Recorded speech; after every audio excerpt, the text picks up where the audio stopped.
Praise God. എൻ്റെ പേര് Charlotte Joseph. ഞാനിപ്പോൾ PG ഫൈനൽ ഇയർ പഠിക്കുകയാണ്. അപ്പോൾ എൻ്റെ ലൈഫിലൊരു ചെറിയ ദൈവാനുഭവം പറയാൻ വേണ്ടിയിട്ടാണ് ഞാൻ വന്നത്. അപ്പം ഇത് എവിടെ നിന്ന് തുടങ്ങണം എന്ന് ചോദിച്ചാൽ, ഞാനൊരു ജീസസ് യൂത്ത് കൂട്ടായ്മയിൽ വരുന്നത് എൻ്റെ ഒരു ഡിഗ്രി ഫസ്റ്റ് ഇയർ കാലഘട്ടത്തിൽ. അപ്പോൾ തൊട്ട് എൻ്റെ ലൈഫിൽ ഇന്ന് വരെയുള്ള എല്ലാ മൊമെൻറ്റും ഭയങ്കര ബ്ലെസ്ഡ് ആയിട്ട് ഉള്ള സംഭവമാണ്. അപ്പം ഞാൻ കോളേജിലോട്ട് വരുമ്പം ഇങ്ങനെ ഭയങ്കര തല്ലിപ്പൊളിയായിട്ട് ഭയങ്കര മാസമൊക്കെ കളിച്ച് ഇങ്ങനെ ഗേൾസിനെയും ബോയ്സിനെയൊക്കെ പേടിപ്പിച്ച് നിർത്തണം എന്ന ഒരു മൈൻഡ് സെറ്റിലാണ് കോളേജിൽ കയറുന്നത്. അപ്പം അങ്ങനെയുള്ള ഞാൻ കോളേജിൽ വരുന്നപ്പോഴത്തേനും ഒരു സെറ്റ് ഓഫ് ചേച്ചിമാരുടെ കയ്യിലാണ് നേരെ പോയി വീഴുന്നത്. അപ്പം ചേച്ചിമാരിങ്ങനെ ഭയങ്കര സ്നേഹത്തോടെയൊക്കെ സംസാരിച്ചപ്പം എൻ്റെ മാസ സംഭവം അങ്ങ് പോയി. പിന്നെ എനിക്കും അവരെ പോലെ പിന്നെ സ്നേഹത്തോടെയൊക്കെ സംസാരിച്ച് ഞാനും ഭയങ്കര ഹാപ്പി ആയിട്ട് ജോളിയായിട്ട് ഇങ്ങനെ പോയി തുടങ്ങി. അപ്പം ചേച്ചിമാരിങ്ങനെ എന്നെ GC യൂത്ത് ഓരോ പ്രോഗ്രാമിനൊക്കെ കൊണ്ടുപോകും. അപ്പം പ്രോഗ്രാമിനൊക്കെ പോകുമ്പോൾ എനിക്ക് ഭയങ്കര സന്തോഷമാണ്. അപ്പം എക്സാമിൻ്റെ സമയങ്ങളിലൊക്കെ പോകുമ്പോൾ എനിക്ക് ടെൻഷനാണ്. അപ്പം ഞാൻ ഒന്നാമത് ഞാൻ BSc മാത്സ് ആണ് ഡിഗ്രി പഠിച്ചത്. അപ്പം എനിക്ക് ഒട്ടും പറ്റത്തില്ലാത്ത സബ്ജക്റ്റ് തന്നെയാണ് ഞാൻ ഡിഗ്രിക്ക് എടുത്തത്. അപ്പം എൻ്റെ അടുത്ത് ഇങ്ങനെ എന്തോ പറഞ്ഞപ്പം ചേച്ചി പറഞ്ഞു, എടി തമ്പുരാന് വേണ്ടി ഇറങ്ങിയാൽ ബാക്കിയെല്ലാം തമ്പുരാൻ നോക്കിക്കോളും, അതായത് നമ്മൾ നാണം കേടേണ്ട ഒരു അവസ്ഥ ഉണ്ടാവില്ല എന്ന് ചേച്ചി പറഞ്ഞു.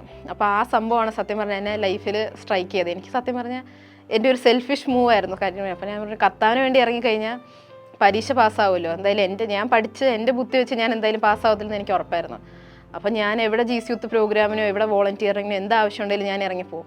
അപ്പോൾ എനിക്ക് എന്തോ ഒരു വിശ്വാസമുണ്ട് കർത്താവിനെ പാസ്സാക്കി വിടും എന്നൊരു സംഭവമൊക്കെ. ഞാനിന്ന് പഠിക്കുകയൊക്കെ ചെയ്യും.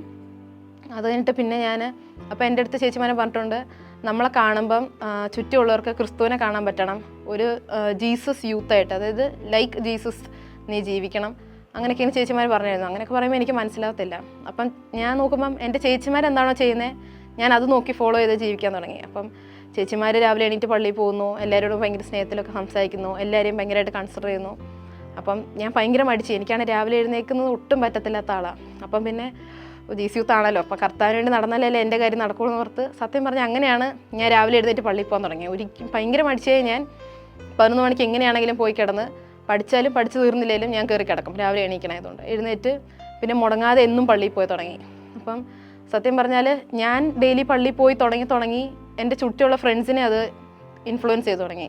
പതുക്കെ ഞങ്ങൾ 2 പേരായി 3 പേരായി. പിന്നെ ഞങ്ങളൊരു സർക്കിൾ ഓഫ് ഫ്രണ്ട്സായിട്ടാണ് പിന്നെ പള്ളിയിൽ പോകാനൊക്കെ തുടങ്ങി. അപ്പം അങ്ങനെ ആൾക്കാരെ എന്നെ ഇപ്പോൾ കുറേ പേര് കളിയാക്കൊക്കെ ചെയ്യും. അപ്പം കോളേജിൽ കൂടുതൽ ബർത്ത്ഡേ സെലിബ്രേഷൻസ് ഫ്രണ്ട്സ് കൂടുന്ന ടൈമുകളൊന്നും ഞാനില്ല, എല്ലാം ഞാൻ മിസ്സാക്കുന്നുണ്ട് ഇങ്ങനെ ഓരോ GC യൂത്ത് പരിപാടിക്കൊക്കെ പോകുമ്പോൾ. അപ്പോഴും ഞാൻ കർത്താവിന് വേണ്ടി നിൽക്കുമ്പോൾ കർത്താവ് എനിക്ക് ഏറ്റവും ബെസ്റ്റ് തരും എന്നൊരു വിശ്വാസമായിരുന്നു. അപ്പോൾ ഓരോ തവണ GC യൂത്ത് പരിപാടിക്ക് പോകും, വീട്ടിൽ ലേറ്റായിട്ട് കയറും അല്ലെങ്കിൽ എന്തെങ്കിലും വരും. അപ്പോൾ പപ്പ ഫോൺ മേടിച്ച് വെക്കും. അപ്പോൾ എനിക്ക് പഠിക്കാൻ നോട്ടൊന്നുമില്ല, ഉള്ള PDF ഫോണിൻ്റെ അകത്ത്, അപ്പോൾ പഠിക്കാനൊന്നുമില്ല. അപ്പം ഞാൻ ഒന്നും ചെയ്യാനില്ല. എന്നിട്ട് എക്സാമിൻ്റെ തലേ ദിവസം ഞാനാണെങ്കിൽ വീട്ടിൽ നിന്ന് ചാടും, ഹോസ്റ്റലിൽ പോകും. എന്നിട്ട് ഞാൻ ഫ്രണ്ട്സ് എന്തെങ്കിലുമൊക്കെ പറഞ്ഞു തരുന്നത് ഉള്ള നോട്ടൊക്കെ വെച്ച് പഠിക്കും. ഒന്നും ആയിട്ടുണ്ടാവില്ല, 20% പഠിച്ചിട്ടുണ്ടായിരിക്കത്തുള്ളൂ. പക്ഷേ എന്നിട്ട് ഞാൻ എഴുതി എങ്ങനെയൊക്കെയോ നല്ല മാർക്കോടെ ഞാൻ പാസ്സായി പോയിട്ടുണ്ട്. എല്ലാ സെമ്മും ഇതുപോലെ ഓരോ അത്ഭുതം കൊണ്ട്, അതായത് എൻ്റെ കഴിവ് കൊണ്ട് പാസ്സായതല്ല, പക്ഷേ എല്ലാം കർത്താവിൻ്റെ കൃപ കൊണ്ട് മാത്രം പാസ്സായതാണ്.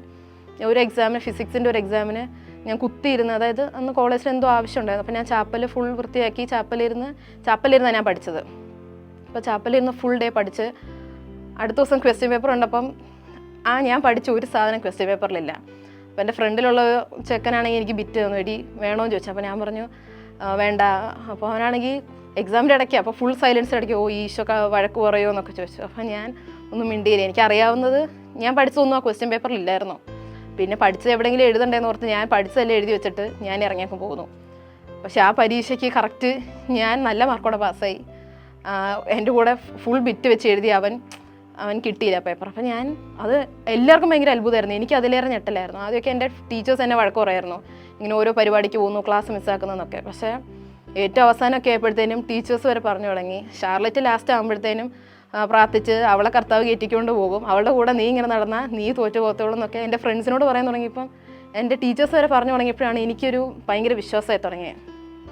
അതിനുശേഷം കോളേജിൽ കുറേ പ്ലേസ്മെൻറ്റ്സ് ഒക്കെ വരുന്നുണ്ടായിരുന്നു. അപ്പോൾ എനിക്ക് ഒന്നിനോടൊരു ഇൻട്രസ്റ്റ് ഒന്നുമില്ല. എനിക്ക് അതിനെപ്പറ്റി ഞാൻ ചിന്തിച്ചിട്ടൊന്നുമില്ല. ഞാൻ കെയർ ഫ്രീ ആയിട്ട് നടന്ന ഒരാളാണ്.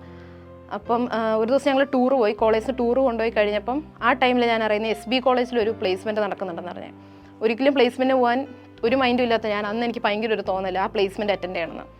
അപ്പോൾ അന്ന് രാത്രി ഞങ്ങൾ ട്രിപ്പെല്ലാം കഴിഞ്ഞ് ഞങ്ങൾ കോളേജിലെ ഫ്രണ്ട്സ് എല്ലാം കൂടെ എൻ്റെ ഒരു ഫ്രണ്ടിൻ്റെ വീട്ടിലാണ് കിടന്നത്. അപ്പോൾ കിടന്നപ്പോൾ 3 മണിയായി. വീണ്ടും ഒരിക്കലും എഴുന്നേക്കാത്ത ഞാൻ എന്തോ എനിക്ക് തോന്നി രാവിലെ 5 മണിയായപ്പോൾ എഴുന്നേറ്റ് കുളിച്ച് ചങ്ങനാശ്ശേരിക്ക് പോയി മാന്നാനത്ത് ഞാൻ ചങ്ങനാശ്ശേരി വരെ പോയി ആ ഇൻ്റർവ്യൂ അറ്റൻഡ് ചെയ്തു. ആ ഇൻ്റർവ്യൂ എനിക്ക് കിട്ടി. ഞാനും എൻ്റെ ഒരു ഫ്രണ്ടും ഉണ്ടായിരുന്നു. ഞങ്ങൾക്ക് രണ്ടുപേർക്കും ആ ഇൻ്റർവ്യൂ കിട്ടി. അവളും എൻ്റെ ബെസ്റ്റ് ഫ്രണ്ടാണ്. ഞങ്ങൾ GC യൂത്തിൽ ഞങ്ങൾ ഒരുമിച്ച് എല്ലാം പള്ളിയിൽ പൊയ്ക്കൊണ്ടിരുന്നൊക്കെ. അപ്പോൾ ഞങ്ങൾക്ക് രണ്ടുപേർക്കും ആ ജോലി കിട്ടി. അത് കഴിഞ്ഞിട്ട് പിന്നെ ഞാൻ ആ ജോലി ജോലി കിട്ടി. അത് കഴിഞ്ഞിട്ട് പിന്നെ ഞാൻ അപ്ലൈ ചെയ്തപ്പോൾ എനിക്ക് കോളേജിൽ അഡ്മിഷനൊക്കെ കിട്ടി. അങ്ങനെ ഇരിക്കുമ്പോഴാണ് എനിക്ക് മിഷന് പോകണം എന്ന് ഭയങ്കര ആഗ്രഹമായിരുന്നു ഡിഗ്രി കഴിഞ്ഞ്. അപ്പം മിഷന് പോകാൻ എൻ്റെ അപ്പ സമ്മതിക്കത്തേ ഇല്ല. അപ്പോൾ ഞാൻ പറഞ്ഞ ഒറ്റ കാര്യമുള്ളൂ, എൻ്റെ അപ്പ സമ്മതിക്കാതെ ഞാൻ മിഷന് പോവില്ല, എൻ്റെ അപ്പ എൻ്റെ സന്തോഷത്തോടെ പറഞ്ഞു വിടണം എന്നൊരു സംഭവമായിരുന്നു.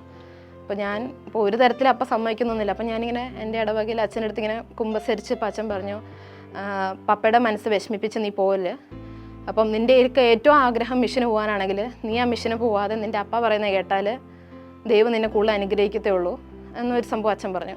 എനിക്കതൊട്ടും സത്യം പറഞ്ഞാൽ ഡൈജസ്റ്റ് ആയില്ല. പക്ഷേ എന്തോ ഞാനത് അനുസരിച്ചു. അതെല്ലാം കഴിഞ്ഞ് പിന്നെ ഇപ്പം ഇതെല്ലാം ഓർത്ത് ഞാൻ പിന്നെ അന്ന് ആ മിഷന് ഞാൻ പോയില്ല. എന്നിട്ട് ഞാൻ വീട്ടിൽ ഇരിക്കുകയായിരുന്നു. പിന്നെ ഞാൻ ക്യാറ്റിന് പ്രിപ്പയർ ചെയ്യാൻ തുടങ്ങി.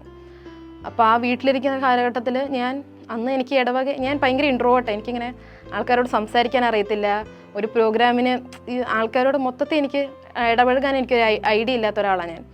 അപ്പം കെയിൽ സത്യം പറഞ്ഞാൽ ഈശോയ്ക്ക് വേണ്ടി ഇറങ്ങി തുടങ്ങിയിട്ട് ഒന്നുമില്ലാത്ത എന്നെ കർത്താവ് എന്തൊക്കെയോ ആക്കി മാറ്റി തീർത്തത് എൻ്റെ കോളേജ് കാലഘട്ടത്തിലാണ്. ഞാനിപ്പോഴും ഇങ്ങനെ എൻ്റെ കോളേജ് എന്ന് പറയുമ്പം ആക്ച്വലി ഞാൻ ശരിക്കും ഉദ്ദേശിക്കുന്നത് എൻ്റെ കർത്താവ് എന്നെ വളർത്തിയ ഇടം എന്ന സത്യം പറഞ്ഞാൽ ഞാൻ ഉദ്ദേശിക്കുന്നത്. അതായത് ഞാൻ കുറേ ആൾക്കാരുടെ മുന്നിൽ എനിക്ക് ഭയങ്കര വിറയില്ല ആൾക്കാരുടെ മുന്നിൽ സംസാരിക്കാൻ. ഞാൻ ആൾക്കാരുടെ മുന്നിൽ ഫ്രീ ആയിട്ട് സംസാരിച്ച് തുടങ്ങി, പരിപാടി ആങ്കർ ചെയ്യാൻ തുടങ്ങി. എനിക്ക് ഡാൻസൊക്കെ കളിക്കാന്ന് പറഞ്ഞാൽ ഭയങ്കര ചമ്മല. ഡാൻസ് കളിക്കാൻ തുടങ്ങി. ഞാൻ ഭയങ്കര ഫ്രീ ആയി, എല്ലാ കാര്യങ്ങളിലും ഭയങ്കര ഓപ്പണായി ഫ്രീ ആയി. പിന്നെ എവിടെ പ്രോഗ്രാം ഉണ്ടെങ്കിലും GC യൂത്തിലൊക്കെ ആണെങ്കിലും പിള്ളേർ ചേച്ചി വരുമോ ആങ്കറിങ് ഉണ്ടെന്നൊക്കെ പറഞ്ഞ് വിളിക്കുമ്പം എനിക്ക് വിറയില്ല, എന്നാലും ഞാൻ ചെല്ലും. എനിക്കറിയാം, അതായത് എൻ്റെ ഏറ്റവും വീക്കസ്റ്റ് പോയിന്റിലാണ് കർത്താവിൻ്റെ അത്ഭുതം പ്രകടമാവുന്നതെന്നൊരു സംഭവം എനിക്ക് എൻ്റെ ലൈഫിലൂടെ മനസ്സിലായത്. അപ്പോൾ പിന്നെ എനിക്ക് ഒട്ടും പറ്റത്തില്ലാത്ത ഏതൊക്കെ കാര്യങ്ങളിൽ എനിക്കൊരു കോൾ വന്നു അതിനൊക്കെ ഞാൻ പോകാൻ തുടങ്ങി. ബിക്കോസ് എനിക്കറിയാം അറ്റ് ദ എൻഡ് കർത്താവ് ഏറ്റവും ഫ്രൂട്ട്ഫുള്ളായിട്ട് അത് മാറ്റുമെന്ന്.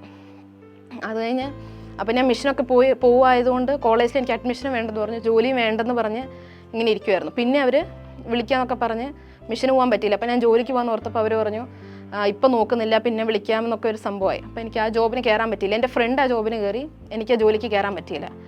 അപ്പം പിന്നെ ഞാൻ ഡെയിലി രാവിലെ പള്ളിയിലൊക്കെ പോകും. അപ്പം മമ്മി ഇങ്ങനെ കളിയാക്കോ ഭയങ്കര പ്രഹസനോ വലിയ ജീസസ് യൂത്താ ഭയങ്കര സംഭവം എന്നൊക്കെ പറഞ്ഞ് ഇപ്പം പഠിക്കാനും പോകാൻ പറ്റിയില്ല, ജോലി ആയില്ലല്ലോ ഡി എന്നൊക്കെ പറഞ്ഞ് ഭയങ്കര കളിയാക്കലൊക്കെയാണ്.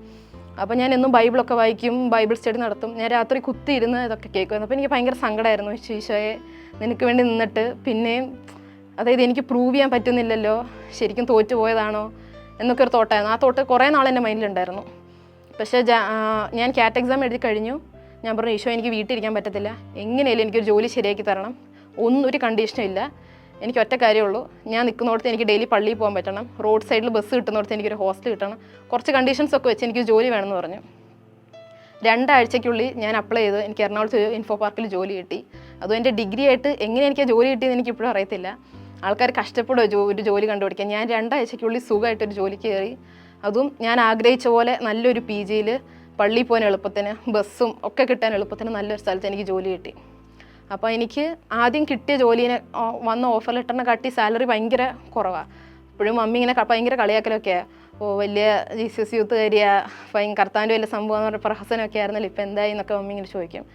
പക്ഷെ അത് കഴിഞ്ഞ് പിന്നെ PGക്ക് പഠിക്കാൻ വേണ്ടി ഞാൻ ഇറങ്ങാൻ നേരത്ത്, അതായത് ഞാൻ സുഖമായിട്ട് പേപ്പർ ഇട്ടു, ഞാൻ ഇറങ്ങി. പക്ഷെ എൻ്റെ ഫ്രണ്ടിന് ഇറങ്ങാൻ പറ്റിയില്ല. അപ്പോൾ അവർക്ക് ബോണ്ട് ഉണ്ട്, ഇത്ര പൈസ തിരിച്ചു കൊടുത്താലേ അവർക്ക് ഇറങ്ങാൻ പറ്റുള്ളൂ എന്നൊക്കെ ഭയങ്കര പ്രശ്നമായി. അങ്ങനെ ലാസ്റ്റ് അവൾ അബ്സ്കൗണ്ട് ആവുകയാണ് ചെയ്തത്. അതായത് അവരുടെ പ്രോപ്പർട്ടി ഒക്കെ വെച്ചിട്ട് അവൾ ഇറങ്ങുകയാണ് ചെയ്തത്. അപ്പോൾ അവൾക്കൊരു എക്സ്പീരിയൻസ് സർട്ടിഫിക്കറ്റ് ഇല്ല. അപ്പോൾ അവൾ ഞങ്ങൾ സെയിം പ്രൊഫഷനാണ് വർക്ക് ചെയ്തത്. പക്ഷേ അവൾക്ക് പിന്നീട് സോഷ്യൽ വർക്കറിൻ്റെ പോസ്റ്റിലേക്ക് അവൾ പഠിക്കാൻ പോയത്. അപ്പോൾ അവൾക്ക് ഞാൻ എക്സ്പീരിയൻസ് സർട്ടിഫിക്കറ്റ് ഇല്ലെങ്കിൽ അവൾക്കൊരു പ്രശ്നമില്ല. ഞാൻ കറക്റ്റ് ഓപ്പറേഷൻസ് ആണ് ഇപ്പോൾ പഠിക്കുന്നത്. അപ്പോൾ ഓപ്പറേഷൻ അസോസിയേറ്റ് ആയിട്ടാണ് ഞാൻ വർക്ക് ചെയ്തത്. അപ്പോൾ ആ വർക്ക് എക്സ്പീരിയൻസ് എന്നെ സത്യം പറഞ്ഞാൽ ഹെൽപ്പ് ചെയ്യുകയാണ് ചെയ്തത് എൻ്റെ പഠിത്തത്തിൽ. അപ്പോൾ ഞാൻ ആലോചിക്കുവാണെങ്കിൽ ഇപ്പം എനിക്ക് ആ ജോലി കിട്ടിയിരുന്നെങ്കിൽ ഇപ്പം വരുന്ന എൻ്റെ ഓപ്പർച്യൂണിറ്റീസ് എനിക്ക് കിട്ടത്തില്ലായിരുന്നു. അതിന് സാലറി കൂടുതലൊക്കെ ആയിരുന്നു. പക്ഷേ അപ്പോൾ അവിടെ കിട്ടിയിരുന്നെങ്കിൽ ഞാൻ ലോക്കായി പോയേനെ. അപ്പോൾ അവൾക്കാണെങ്കിലും അവൾക്ക് സാലറി നന്നായിട്ട് കിട്ടി. അവൾക്ക് ആ വർക്ക് എക്സ്പീരിയൻസ് ആവശ്യമില്ലാത്തതുകൊണ്ട് അവൾക്കും അതൊരു ബ്ലെസ്സിങ് ആയിട്ടേ വന്നിട്ടുള്ളൂ. അപ്പോൾ എൻ്റെ ലൈഫിൽ അപ്പം എനിക്ക് ഭയങ്കര സങ്കടമായിരുന്നു, എനിക്ക് സാലറി ഇതാന്നൊക്കെ ഭയങ്കര സങ്കടമായിരുന്നു. പക്ഷേ പിന്നീട് ആലോചിക്കുമ്പം കർത്താവ് അതും പ്ലാൻ ചെയ്ത് എന്നെ ബ്ലെസ് ചെയ്യുക, കറക്റ്റായിട്ട് എന്നെ ബ്ലെസ് ചെയ്യുക ചെയ്തത്. പിന്നെ ഈ കോളേജിൽ ഇപ്പോൾ വരുമ്പോൾ, ഇപ്പം ഞാൻ പഠിക്കുന്ന കോളേജാണ് എനിക്ക് ഞാൻ എൻ്റെ ലിസ്റ്റിൽ പോലും എഴുതാത്തൊരു കോളേജായിരുന്നു. അപ്പോൾ എനിക്ക് ഒട്ടും ഇഷ്ടമില്ലായിരുന്നു ഇവിടെ കയറുന്നത്. എന്നിട്ട് ബാക്കി എല്ലാ കോളേജിലും ഞാൻ വെച്ചു. പക്ഷേ ലാസ്റ്റ് ഇവിടെ കയറിയപ്പോഴും എനിക്ക് ഭയങ്കര സങ്കടമായിരുന്നു. എനിക്ക് ഡെയിലി പള്ളിയിൽ പോകാൻ പറ്റത്തില്ല, ഒരു ജീസസ് യൂത്ത് സർക്കിളില്ല, പിന്നെ ലോക്കായി പോവും, അങ്ങനെ മൊത്തം പ്രശ്നം. എനിക്ക് ഒട്ടും ഇഷ്ടമില്ലായിരുന്നു. പിന്നെ ഞാൻ ഓർത്തു കയറാം, എങ്ങനെയോ ഞാൻ അറിയാതെ കയറിപ്പോയത് ഈ കോളേജിൽ. പക്ഷേ കോളേജിൽ കയറിയപ്പോൾ തൊട്ട് ഞാൻ അറിയാതെ ഓരോ ഓപ്പർച്യൂണിറ്റീസ് എൻ്റെ ലൈഫിലോട്ട് വരാൻ തുടങ്ങി. അതായത് എന്നെ അറിയ പോലും ഇല്ലാത്ത ടീച്ചേഴ്സ് ഓരോ കാര്യങ്ങൾക്ക് എൻ്റെ പേരിടുന്നു. അങ്ങനെ ഓരോ ഓപ്പർച്യൂണിറ്റി എൻ്റെ ലൈഫിൽ വരുമ്പോൾ ഞാനിങ്ങനെ എൻ്റെ ചുറ്റുമുള്ളവർ അത്ഭുതപ്പെടുന്ന രീതിയിൽ തന്നെ ഞാനും അത്ഭുതപ്പെടുന്നത്. അതായത് ബാക്കിയുള്ളവരെ കട്ടിൽ ഒരു കഴിവ് കൂടുതലും എനിക്കില്ല. അതായത് എന്നെ ഒന്ന് സ്പെഷ്യലാക്കി എനിക്ക് എൻ്റെ കോളേജിൽ എടുത്ത് പറയാനായിട്ട് എനിക്കൊന്നുമില്ല. എന്നിട്ട് എങ്ങനെ എന്നെ എടുക്കുന്നു എന്ന് എനിക്കറിയത്തില്ല. പക്ഷേ ഞാൻ നോക്കുമ്പോൾ എവിടെ പോയാലും കർത്താവ് എന്നെ പൊക്കി എടുക്കുന്നുണ്ട്. എന്നെ എപ്പോഴും സ്പെഷ്യലായിട്ട് കർത്താവ് കൺസിഡർ ചെയ്ത് നിർത്തുന്നുണ്ട്. ഇപ്പോൾ പ്ലേസ്മെൻറ്റ്, അപ്പം ഞാൻ ഇവിടെ ഇപ്പം എനിക്ക് കളമശ്ശേരിയില്ല, അപ്പം കുർബാന എടപ്പള്ളിയിലേ ഉള്ളൂ. അപ്പം ഞാൻ എല്ലാ ദിവസവും വൈകിട്ട് ക്ലാസ് കഴിഞ്ഞിട്ട് വൈകിട്ട് ബസ് പിടിച്ച് എടപ്പള്ളി കുർബാനയ്ക്ക് പോകും. അപ്പം ആദ്യമൊക്കെ എന്നെ ഭയങ്കര കളിയാക്കലായിരുന്നു. പള്ളിക്കൊച്ച് ബാഗിലെന്താ ബൈബിളാണോ എന്നൊക്കെ ചോദിച്ച് കോളേജിലെല്ലാവരും ഭയങ്കര കളിയാക്കലൊക്കെ. പക്ഷേ എനിക്കെന്തോ, അതായത് എൻ്റെ ലൈഫിലെ ഏറ്റവും വീക്കസ്റ്റ് മൊമെൻറ്റിലാണെങ്കിലും എനിക്കിപ്പം കുർബാനയ്ക്ക് പോകാതിരിക്കാൻ പറ്റത്തില്ല. ബിക്കോസ് എനിക്ക് അത്രയും വിശ്വാസമാണ്. അതായത് ഏതൊക്കെ ഫേസിൽ കൂടെ പോയാലും അറ്റ് ദ എൻഡ് ഈശോ എന്നെ നോക്കുന്നുണ്ട്, എനിക്ക് ഏറ്റവും ബെസ്റ്റേ തരത്തുള്ളൂ എന്നൊരു സംഭവം. അതായത് ഒരു വെയിറ്റിംഗ് പീരീഡ് ഉണ്ടായിരിക്കും, കരയുന്ന ഒരു ടൈം ഉണ്ടായിരിക്കും, ഏറ്റവും ലോവസ്റ്റ് മൊമെൻ്റ് ഉണ്ടായിരിക്കും. പക്ഷേ അറ്റ് ദ എൻഡ് റിസൾട്ട് എനിക്ക് ഈശോ എപ്പോഴും എൻ്റെ ബെസ്റ്റേ തന്നിട്ടുള്ളൂ. ഇപ്പോൾ ഇൻറ്റേൺഷിപ്പിന് എല്ലാവരും കഷ്ടപ്പെട്ടുകൊണ്ടിരുന്ന സമയത്ത് എനിക്കൊരു ഇൻറ്റേൺഷിപ്പ് ഒന്നും ശരിയാവുന്നില്ലായിരുന്നു. ഞാൻ കുറേ സ്ട്രഗിൾ ചെയ്തു, കുറേ പ്രാർത്ഥിക്കുകയൊക്കെ ചെയ്തു. കുറേ നാൾ എന്നിട്ട് ഓടിച്ചെങ്കിലും അറ്റ് ദ എൻഡ് ഏറ്റവും നല്ലൊരു കമ്പനിയിൽ തന്നെ ഞാൻ ഇൻറ്റേൺഷിപ്പ് ചെയ്തത്. ഇപ്പോൾ ബാംഗ്ലൂർ പോയപ്പോഴാണെങ്കിൽ എന്നെ കൊണ്ട് നടക്കാനായിട്ട് എനിക്ക് ഫ്രണ്ട്സ് ഉണ്ടായിരുന്നു, ചേട്ടനുണ്ടായിരുന്നു, ചേട്ടൻ്റെ ഫ്രണ്ട്സ് ഉണ്ടായിരുന്നു, കസിൻസ് ഉണ്ടായിരുന്നു. അങ്ങനെ ബാക്കിയുള്ളവർക്ക്, അതായത് ഞാനിങ്ങനെ അഹങ്കാരം പറയില്ല, പക്ഷേ ഈശോ എപ്പോഴും എനിക്ക് എല്ലാം ഒരുക്കി തന്നിട്ടുണ്ട്. അതായത് ഈശോയ്ക്ക് വേണ്ടി ഞാൻ നിൽക്കുമ്പോഴൊക്കെ ഈശോ എനിക്ക് എല്ലാം ശരിയാക്കി തന്നിട്ടുണ്ട്. ഇപ്പോൾ ഒരു പ്ലേസ്മെൻറ്റ് ആയില്ലെങ്കിലും ബാക്കിയുള്ളവർക്കൊക്കെ വിഷമവും ടെൻഷനൊക്കെ വരുമ്പോൾ എനിക്കൊരു സംഭവം വരുന്നില്ല. കാരണം ഈ ഒരു സ്ട്രഗിളിങ് പീരീഡ് കഴിയുമ്പോൾ എനിക്കൊരു ബെസ്റ്റ് സാധനം ഈശോ കാത്തു വെച്ചിട്ടുണ്ട് എന്നൊരു വിശ്വാസമാണ് എനിക്ക്. അപ്പം എപ്പോഴും ഈശോയ്ക്ക് വേണ്ടി നിൽക്കുമ്പം ഈശോ നമുക്ക് ഏറ്റവും ബെസ്റ്റായിട്ട് തരും എന്നൊരു സംഭവമാണ് പറയാനുള്ളത്.